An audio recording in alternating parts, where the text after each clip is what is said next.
सरमद जैसे ही ज़ारा के पास जाएगा वो उससे आदिल के बारे में पूछेगा।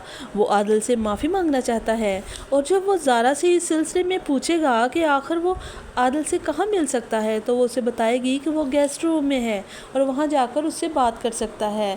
सरमद जो कि सारा से ये मालूम कर चुका है कि वो और आदिल बहुत अच्छे दोस्त हैं, अब सरमद को लगने लगा है कि शायद वो गलत सोच रहा है।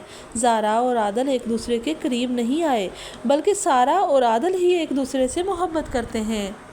इसी बात को लेकर वो अब आदिल से माफ़ी भी मांग लेगा। फरहद के लिए अपनी भाभी सलमा का रवैया काफ़ी ज़्यादा ख़तरनाक होता जा रहा है। इस रवैये को देखते हुए अब फरहद को एहसास हो रहा है कि सारी की सारी हुक्मरानी की डोरें अब उसके हाथ से निकलती जा रही हैं। ना तो उसका भाई कोई बात सुनने के लिए तैयार है और वो भाभी जो उसकी ग़ुलाम बनी रहती थी अब वो भी उसे आंखें दिखाने लगी है। जैसे ही शाज़िया गेस्ट रूम में आएगी आदिल उससे मिलकर काफ़ी ज़्यादा खुश होगा, लेकिन शाज़िया के चेहरे पर खुशी की एक लहर भी नहीं होगी, बल्कि शाज़िया उससे ये कहेगी कि वो जितनी जल्दी हो सके यहाँ से चला जाए, यही उसके लिए बेहतर है। तब वो कहेगा कि वो यहाँ से ज़ारा को लिए बगैर नहीं जाएगा। सरमद जैसे ही आकर आदिल से माफ़ी मांगेगा आदिल को बहुत ज़्यादा खुशी होगी और इस बात का जिक्र वो ज़ारा से भी करेगा। ज़ारा उसे बताएगी कि सरमद बहुत अच्छा लड़का है, जब उससे कोई गलती सरजद हो जाती है तो वो घर जाकर सोचता है, फिर इस बंदे से आकर माफ़ी मांग लेता है। इस बारे में बात करते हुए ज़ारा जिस तरह से मुस्कुरा रही होगी उसे देखकर आदिल एक दफ़ा फिर से उससे जेलस हो जाएगा। उसे लगेगा कि शायद ज़ारा सरमद को पसंद करती है और इस बात का जिक्र भी वो इससे कर ही देगा।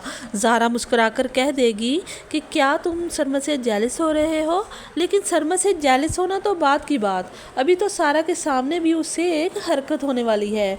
वो सारा को बताने वाला है कि वो अपना और उसका रिश्ता तय करवाने जा रहा है।